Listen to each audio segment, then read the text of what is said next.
Welcome into the Hockey Talk Show, Season 3, Episode 6. We actually have some standings to look at. I mean, granted, it's a little, everybody's only played one game, if they've played one game, but still, we have some standings to look at. Plenty to talk about, though. Of course, we've got some signings to discuss. Big story today, Brayden Schenn re-ups with the St. Louis Blues. They are obviously quite serious about making a run at Stanley Cup number 2.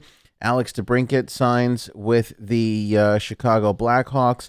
Want to talk about the implications of his deal on some other RFAs. Again, I feel like that signing from Debrincat, we have reopened the RFA gate for the NHL in this season. Roman Polak goes down. Update on him. Adam Larson injured as well. Erik Karlsson missed his first game, but for an amazing reason. And the Hurricanes surprised us a little bit. Plus, we got a bunch of laughs out of New York yesterday in the National Hockey League. Elias Anderson tripped over a cable, and Joshua Hosang asked for a trade. Yeah, it's pretty hilarious. That and more coming up on this episode of the Hockey Talk Show.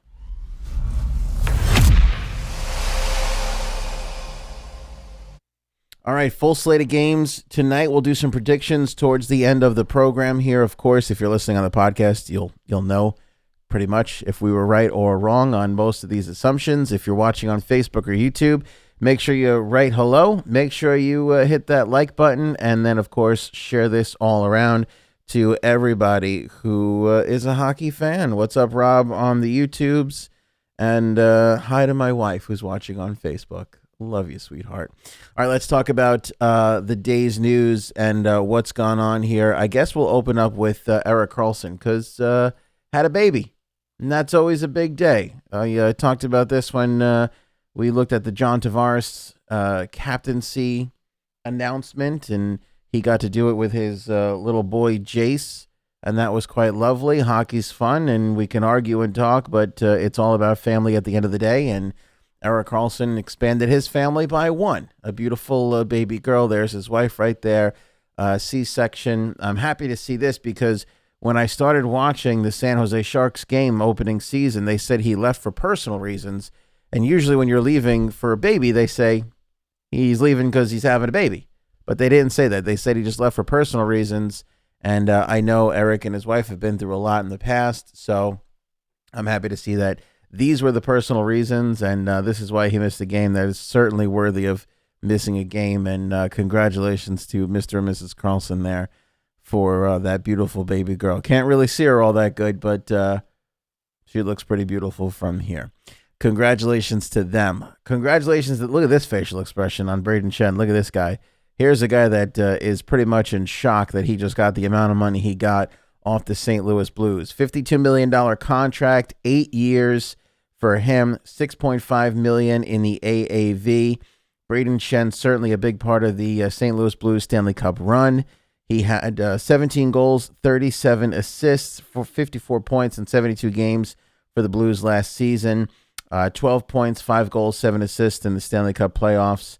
Regarding the signing, Schenn said, quote, "The organization, management, coaches have shown faith in me moving forward here. So obviously when they're going to go that, you want to buy in, and when you see how good the team is here, how good they were last year, how good we can be, I think it only makes sense to stay. Obviously, over the period of the contract, the term, the team is going to change. But one thing that doesn't is the city, and it's a great city to live in and a great organization to play for. I'm looking forward to it." Schenn is in his third season as a St. Louis Blue. He has 124 points, 45 goals, 79 assists in 155 games with St. Louis. He was acquired in a trade with the Philadelphia Flyers back on June 23rd, 2017. Blues general manager Doug Armstrong said in a statement, "Certainly getting Schenn signed was a priority for us over the summer, and working with Ben Hackinson, his agent, and Brayden to get this behind us is very comforting, knowing that we're only one game into the season and we don't have to have this on our radar moving forward."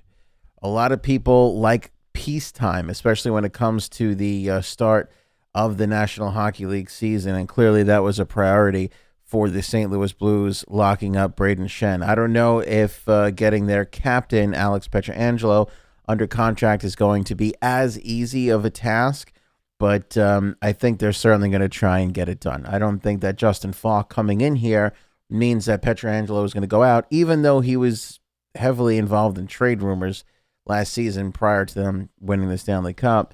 But I do think that Falk is a little bit of insurance in case they can't get Pietrangelo done. But I think that they will get Pietrangelo done for sure. I think that will definitely happen. Speaking of signings, let's move on over to Alex Debrincat, because this is an interesting thing here to look at for this season moving forward. And Islander fans, you're going to want to listen up. Tampa Bay Lightning fans, you're going to want to listen up to this, because this affects Sergachev. This affects Matthew Barzal. This affects a lot of guys. Alex Debrincat comes in here and signs a big fat contract extension, and he was going to be up for RFA status this coming summer, this coming off season. So he'll play this season still on his entry-level contract, and the deal that he just signed will kick in for next season for Debrincat. And it is a, let me see here, 3-year deal with an AAV of $6.4 million. So he's coming in around Brayden Point dollars, which is good. 28 goals for Debrincat in his rookie season, 41 tallies for the Blackhawks last season. Certainly a big driver in the offense for the Chicago Blackhawks. So he gets the money that he certainly deserves. He's, again, 76 points. He's not a 90-point guy like Marner or Brayden Point, but again, he's going to get his due here based on Brayden Point's contract, even though he, at the Tampa Bay Lightning, they take advantage of that state tax thing to get their guys in for a little bit less money. So essentially what you're working out here is basically the difference between the two deals. But either way, it still sort of points to the fact that the Leafs vastly overpaid for Mitch Marner. Now, I don't really think that they overpaid for Mitch Marner, but when you look at the comparables on the market, they vastly overpaid. I think that Tampa, and a couple other teams were able to get their guys under contract at more affordable rates than what Toronto was able to do. But still, the market is the market is the market. So we sit where we sit. Debrincat gets $6.5 million AAV for the next 3 seasons. But as we've seen with these bridge deals, that third year goes way, way up. So 5.1 in actual money the first year, and that's all $4 million in signing bonus that he'll get on July 1st. $5 million in actual salary the second year, and then his third year of salary is $9 million, which means that if they want to extend him because he'll have one more year of RFA, the least they can pay him is $9 million. So when you look at these contracts that are 3-year extensions at $6.4 million, let's say 6.5 for argument's sake, just to round it out, you're talking about $19.5 million. But realistically, it's not $19.5 million for 3 years. It's, $28.5 million for 4 years, because if they want to sign him at least to a 1-year contract coming back off of this deal, they have to give him a minimum of $9 million. That's been the trend with these bridge deals lately. Everybody seems to be taking a bridge deal. Next time I come up on my contract, I'm going to ask for that sort of bridge deal too. So bridge deals were gone, not the rage. Now bridge deals are back and the rage, because all the agents are essentially building in this huge raise for their clients moving forward. And all the general managers are taking it because they're just looking at this going, well, we can get this guy at an affordable rate, at least for now. Let's kick the can down the road, and we'll deal with those raises and those issues then. And it's not a total ignorant kicking of the can down the road, because when you look at it, salary cap will probably go up, so you'll have a little bit more room to operate, and you don't know what the makeup of your team is going to look like in 4 years. You can prepare more for this sort of a deal if you have that sort of lead time going into it. The thing that I don't understand is a lot of people are going around professing like, oh, look at this Debrincat deal.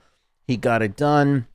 They don't have to worry about this uncertainty. They don't have this Mitch Marner thing where it'll be hanging over them, and can they get it done? And we saw all the RFAs who got done way late. Nobody missed a regular season game, but some of them missed a bunch of camp and so on and so forth. it's not like they got any sort of savings whatsoever in this deal. The only thing they got is cost certainty moving forward.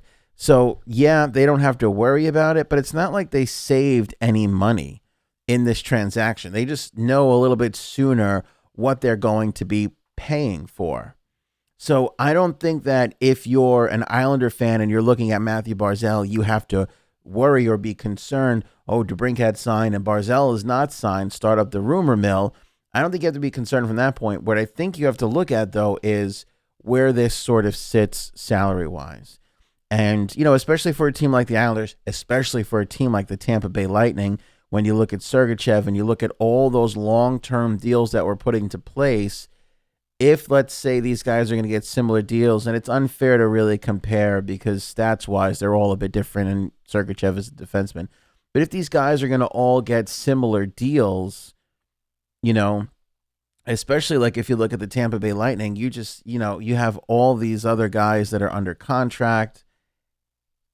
You now can see the cap crunch coming years and years and years down the line. So if you're the Tampa Bay Lightning, just to look at this for argument's sake, because it's a talk show about hockey, what else would you argue about? You got good, fair, nice, favorable long-term deals down the line here. So Nikita Kucherov is making $9.5 million. Stamkos, $8.5 million. Andre Palat's making 5.3. Yanni Gord's making 5.1. Tyler Johnson's making 5. Alex Killorn's making 4.5, right? You sign a Sergachev. You sign one of the Victor Hedman's making 7.8. Ryan McDonough is making 6.7. And the rest of their defense is up. But let's say you sign a Sergachev, you up him, you get into that 23-24 year, and let's say he's making $6 million, 6.5, for argument's sake. Now you can stack that up against Kucherov's 9.5. Like you have a far greater window to see what your salary cap is going to be, where you didn't really have that the last couple of years, and we saw that very evident because of all the RFAs and what they were able to get. But it really does make it interesting to see like what this is going to turn into and how much of a crunch this is going to be. And it's not going to be a crunch for, like, let's say the Tampa Bay Lightning where they can't fit him in. The crunch is going to be they'll fit him in, but who they fit around him is going to make a difference. For instance, RFAs, UFAs that Tampa has coming up after this season, Patrick Maroon, Anthony Cirelli, Matthew Joseph, Jamel Smith. Okay, they got a couple of guys. You might not re-sign those guys. You might not give those guys 3-4 year deals because you're looking at the 23-24 season and you're like, I don't think we can fit this in. We're going to have some flexibility here. We're going to have some flexibility there. You get a guy like Andre Palat who's making 5.3 and he's a UFA going into 22-23, and you start to rethink his extension because of what these deals are going to set up. So it's not like you're making out on big savings, but you are going to be able to see what your cap is going to be a whole bunch of years down the line. Again, this is all stuff that is really squeezing the middle class of the National Hockey League, because you have a lot of teams like Toronto where you're like, here's $40 million for 4 players, and then you got a little bit in the middle there, and then you got a lot of guys that you're just trying to pass off and try and get the most at. We've seen this a lot with Chicago, with the Blackhawks, and getting Anthony Duclair, all these guys that have a lot of potential and don't cost a lot of money. We've seen this with the Pittsburgh Penguins at times, where Sidney's always kind of had that winger who's not really worthy of being on his line, but he's on his line because it's Sidney Crosby, and you can't, you're paying him. You can't really pay too much to put guys around him. That's changed over the last couple of years, but that was certainly the case early on in the cap system. So a lot of interesting stuff going on with these deals. Again, Debrincat, no discount, but at least now if you're the Chicago Blackhawks, you can see you got a little bit more information. You have a little bit more knowledge on what your franchise looks like in year 3 and year 4 of Debrincat's deal. Although I will say, and I'll have to double check this, he's in at an AAV of 6.5 because you can spread it around. But if he only re-ups for, let's say, the 1 year at $9 million, he's a $9 million hit that year. So your cap immediately goes up $2.5 million, at least on Debrincat alone. And Chicago's an interesting case where they do have Kane and Taves locked up till the 22-23 season, and then they're free of those two guys. And they'll be 34, 35, 36 in that sort of age bracket. And it'll be a whole new look team. Maybe it'll be Alex Nylander's team by the time that rolls around. Who knows? But look, it's a good signing. You got a 41-goal guy on your cap right now. For this year, he's still in an entry level. So that's massive savings. You're paying very little money, $778,000 for 41 goals. That's really good. That is a really, really good. And next year, you're going to pay $6.4 million. That's still pretty good on average as what most teams are playing for that amount of points. So pretty good stuff from the Chicago Blackhawks. Kudos to them for getting a good deal done. Thumbs up, guys, on the Facebook and YouTube. Help us spread the word. Hit that share button, too. Throw the YouTube link over on your Facebook and Twitter if you can. And if you can, throw it into your favorite NHL Facebook group. That's always the best thing you can do for us to usher along the Hockey Talk Show. So a lot of people speculating about Debrincat and everything else, and Pierre LeBrun mentioned Matthew Barzal. Bob McKenzie talked about a couple of trade rumors. Should we get into that? No, let's get into a couple of other things before we get into the trade rumors. Roman Polak sustained a small fracture in his sternum, had to be carted off during last night's game. Always tough to see that sort of thing. And one of the broadcasters for the Boston Bruins, who the Dallas Stars were playing, got in a little bit of trouble for something that he said. Jack Edwards, at the moment that it happened, Jack Edwards popped up and said that was a self-inflicted wound right there. Oh, self-induced. He called it a self-induced collision.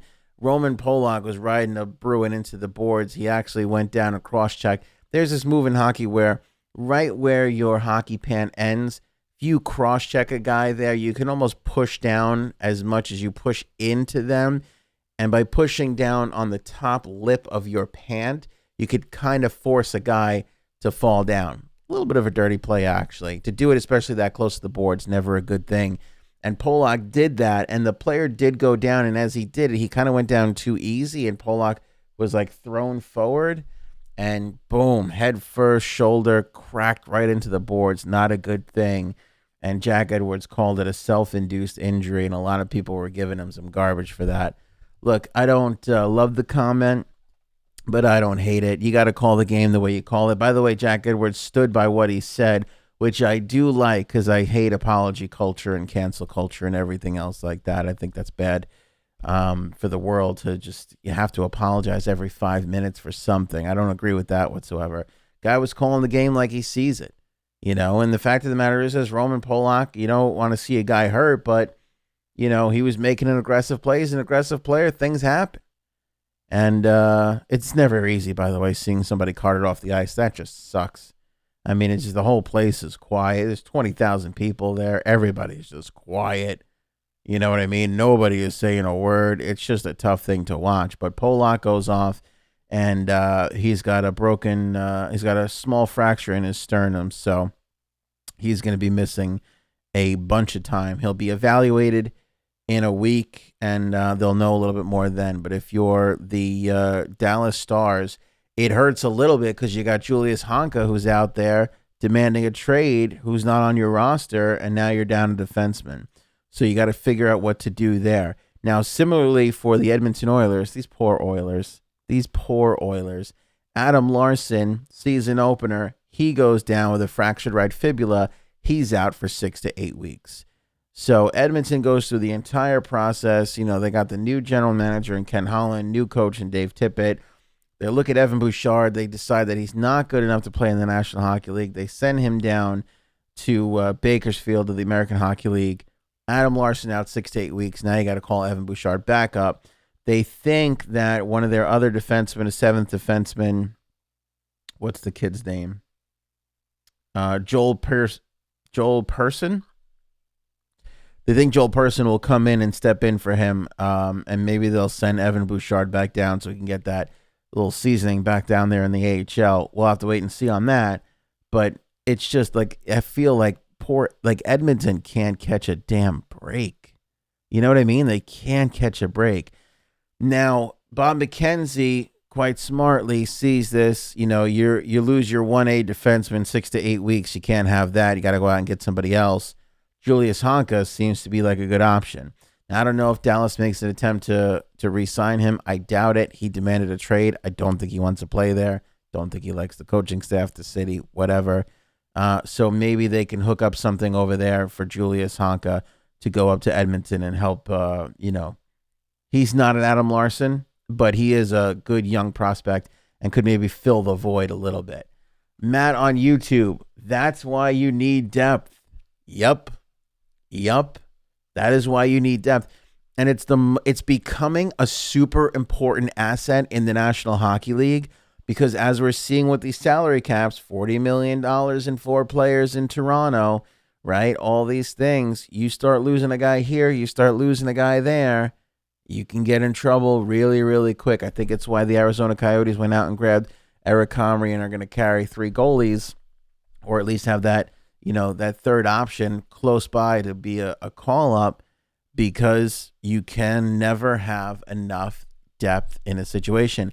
It's why the Chicago Blackhawks took $5 million and threw it over Robin Leonard's way when they have Corey Crawford, because he's often hurt and they don't want to, they want to have some depth there. Depth is becoming super, super, super important in the National Hockey League the more and more that we see these injuries. So Julius Honka is interesting to come over and fill the gap for Adam Larson. What makes this further interesting, and McKenzie didn't even put this together, and I'm surprised that he didn't, is, or maybe he did and I just missed it, but you got Jesse Puljujarvi for Edmonton, who's also sitting out waiting a trade. So it might be a little bit of a scenario where you're just like, let's just swap our problems right now, and we can both, get a little something out of the mix. Maybe Puljujarvi comes in and wants to play with you guys, and we get our defenseman for the next 6 to 8 weeks while Adam Larson sits out. Could be an option. You swap your problem for your problem, and maybe you get something to work there. Speaking of problems, Joshua Ho-Sang has requested a trade from the New York Islanders. I find this to be rather hilarious. Now, Elias Anderson tripping on a camera cable coming out to start the season at Madison Square Garden, very funny. But even more funny is Joshua Ho-Sang asking for a trade. By the way, if you want to see Elias Anderson falling, it's our latest blog that is up at hockeytalkshow.com. We put the video in there so you guys can see Elias Anderson actually falling down. It's pretty hilarious. But I like people falling. I like watching people fall. I think that's the funniest thing ever. And him going down, I mean, he took a spill and a half on this. He took a spill and a half. It was really, really funny. So you can watch that over at hockeytalkshow.com. But the what makes this funny about Joshua Ho-Sang is the guy just was put on waivers. So every single team in the National Hockey League had a chance to get him for nothing, and they passed on him. And now you expect these teams to actually give up something for him? I mean, I don't. Louis and VGK coverage. Falls that aren't life-threatening can be funny. That is very true. If somebody gets hurt, it takes the fun out of it. But I like seeing somebody plop on their rear end a little bit. That's hilarious. That's just fun. People slipping on ice. I mean, I just endlessly laugh at that stuff. I can't get enough of it. I can't get enough of it. Again, if you're hurt, if it's a serious injury, that's not funny. But if you just were acting like an idiot and that's hilarious to me. But the Elias Anderson fall is very funny. Obviously he got up and he's fine. Where was I? Oh yeah. So yeah, Ho-Sang asks for a trade after passing through waivers. I mean, where are you? What is with this guy? I think this guy's got bad representation. He's obviously got a bad attitude. There's obviously a problem. I was on Ho-Sang's guy, and you can go, that's the thing with the Hockey Talk Show. You can go back to season 1. Okay. You can go back and see everything I've ever said. I was on Ho-Sang's side. I didn't agree with him showing up late day one to training camp and Garth Snow immediately sending him down. I thought they could have had a little bit more patience with him, give him a little bit of leeway there. I didn't like that he didn't make training, he didn't make, or he didn't have a good camp, didn't make the team out of year 2. But listen to me. We are in regime number 2 for this guy. Ho-Sang has had now 2 National Hockey League coaches, and he's had 2 general managers. You can make the argument that the first set were a pack of idiots, but the second set happens to be Hall of Fame worthy guys who have won multiple Stanley Cup champions. When you come in and you see new people and you get a fresh start and you can't crack the lineup with those guys either, you're the problem, my friend. Look in the mirror. Nobody is going to trade for you. Nobody's going to give up an asset for you based off the fact that you make a couple of cool YouTube videos. I'm sorry, but you've got to get your act together. Lou Lamoriello, by the way, treated it like an absolute champ. Turned around and went, hey, we'll ask around. We'll go back to his representation. We'll tell him what we find. What do you think they're going to tell him? Nobody wants to give up anything for you. So he didn't report to Bridgeport. Lou decided to give him a couple of days to get his act together. Not to get his act together, but to get his head together and let him realize, look, guy, you're going to be in the AHL this year. I did find it interesting, though, that through some Arthur Staple reporting that he and his representation said that he doesn't mind playing in the AHL this year. He just doesn't want to be in the Islanders organization anymore. He'll go play for somebody else's AHL team and maybe get a chance somewhere else. You know, whatever. Maybe somebody will want to take a flyer on him. Maybe not. I did find it interesting. And again, if you watch this show, you listen to the show on the podcast, you know I'm a massive Brian Burke fan. I think he's one of the great hockey guys ever. He said that when he was with the Calgary Flames, he had Joshua Ho-Sang on his no draft list. And I found that to be endlessly fascinating. Not a lot of general managers have a no draft list. If a GM doesn't like a guy for the first round, he drafts him in the second. If we don't like him in the second round, he goes, all right, maybe we can get this guy in the third. There are very few guys in the game that'll go, no matter what, don't pick this guy. And Joshua Ho-Sang was on that list. Now, he wasn't dumping on the guy. He said he's a good kid. He's got a lot of talent. He said all the nice things. But he said, look, when I was in Calgary, we had him on our do not draft list. Okay, now that's got to tell you something. That's got to speak volumes to you. And by the way, the only reason why the Islanders grabbed him is because they had the extra pick and they thought, we'll take a gamble. We'll take that gamble on this guy.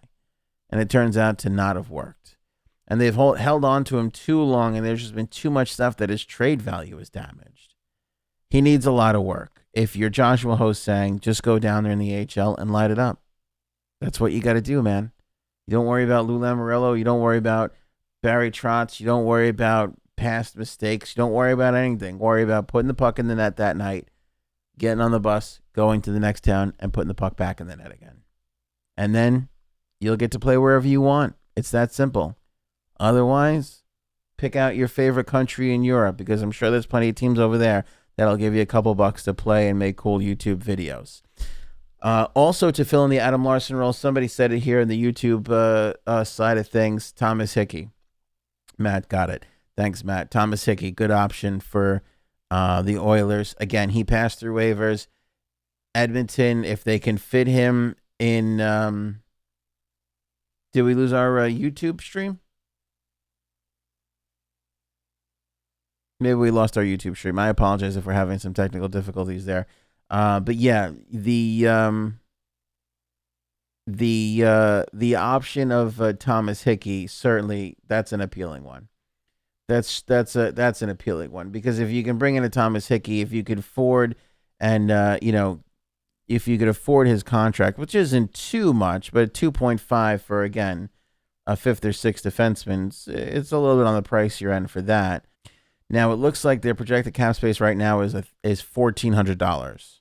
You didn't mishear that. That wasn't a technical glitch. $1,400 is their... By the way, we're back up on YouTube. $1,400 is their cap space in Edmonton. So, obviously, they'll have to do something to go along with that. I don't know if they'll get... no, actually, they have... Let me see here. They have Adam Larson on long-term injury already.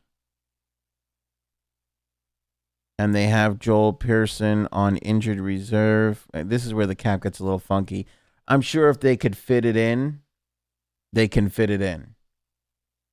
But I think, trading, throwing a couple of picks over there for Thomas Hickey might be worth it if you're the Edmonton Oilers. Again, you don't want to go, I said this before. Thomas Hickey is better than most teams' fifth or sixth defenseman. So if you can get him, especially if you just lost Adam Larson, that's worth it. And I think it's something that the Edmonton Oilers should certainly look into. If you're not going to get Julius Honka, then go out and get Thomas Hickey. You don't want to have another bad season. If you're the Edmonton Oilers, you don't want to have a bad start. Matt writing in, the worst thing that could have happened for his development, Ho-Sang, was being picked in the first round. There's a lot of truth. That's a really good point, my man. That's a really, really good point. Because you get labeled as a first rounder, that stuff sticks with you forever. You get labeled as a first rounder, you're a first rounder. And that stuff follows you forever. And you can never shake that. If he was a second round pick or probably a third round pick where a lot of other teams would have taken a flyer on him there, maybe in the third round, you probably don't have these expectations. You probably don't have these issues. By the way, let's give credit where credit's due and let's put blame where blame deserves to be put. That's on Garth Snow for taking him in the first round when he probably could have gotten him in the second or maybe in the third. I mean, if he was finding his way onto do not draft lists, which is practically unheard of, that is definitely just a sign. That's not a good start. That's not a good start. Speaking of good starts, how about Austin Matthews? The guy is fire when it comes to opening up a season. Remember, to open up his career, he scored 4 goals against the Ottawa Senators back in 2016. He had a goal in the 2017 season. He scored 2 last year to open up the 2018 season, and he scored 2 in the opening season against Ottawa the other night for a grand total of 9 goals. The guy's got 9 goals in 4 opening nights. The guy is a beast. Austin Matthews gets up for the start of the season, man. Let me tell you what. Speaking of the start of the season, this is a shocker. Shocker of all shockers. I was told, and the Carolina Hurricanes came out and told, I take a look at the game. The storm surge has made its... I don't know if they're going to skate it and hit the boards. I don't know if they're going to go back into theme nights with the fishing and the bowling and all the other garbage. I don't know if they're going to do that. But the storm surge for now is definitely back. By the way, I never loved the storm surge. I kind of liked it for Carolina. I was on board with them dropping it for the playoffs. I don't hate the simple storm surge. The clapping after a win and the running up against the boards, I'm okay with that. I'm pretty okay with that. I don't mind it. To me, it's just a little bit more of an exaggeration of holding up your stick at center ice. When it got into all the other things and friggin' Evander Holyfield is showing up, I mean, it's cool, but it was a bit much for me. It was a bit much for me. And I was happy to hear that they were going to get rid of it this year now that Justin Williams is gone. But as it turns out, not so much. Not so much gone there. It looks like, and we'll spend some more time on this coming up because we do have to wrap things up here. It looks like the National Hockey League is really in favor of a World Cup coming back. I would like to do an unofficial poll here. Let me know your thoughts. Are you in favor of the World Cup? I like the World Cup. It looks like they're trying to figure out how to bring it back. It's a big moneymaker. It's a big chance for teams to represent their country. It'll obviously be held somewhere here in North America for the most part, so they can have good TV times. I think it's a great way to sort of engage on McDavid's sake. I want him to get off to a good start. I really, really do. I want him to get off to a good start. Tonight, bunch of season openers, Jersey and Winnipeg. Give me the New Jersey Devils. I think it's a bad start for the Winnipeg Jets. I think for sure the Devils come. There's something about home openers. I think I was reading it the other day. There's like a crazy percentage of home openers people tend to win. So give me the Devils against the Winnipeg Jets. Jets are playing the back-to-back too. They lost to the New York Rangers. So give me the Devils tonight at the Rock. Give me the Islanders at home against the Caps. Give me the Toronto Maple Leafs on the road for the first time against Columbus. Give me the Vegas Golden Knights in the Shark Tank. Here's my upset for a home opener. I like Vegas. They won their home opener. I think sans Evander Kane. Vegas seems to have their number early going in the season here. Give me Vegas. I'm going against Alex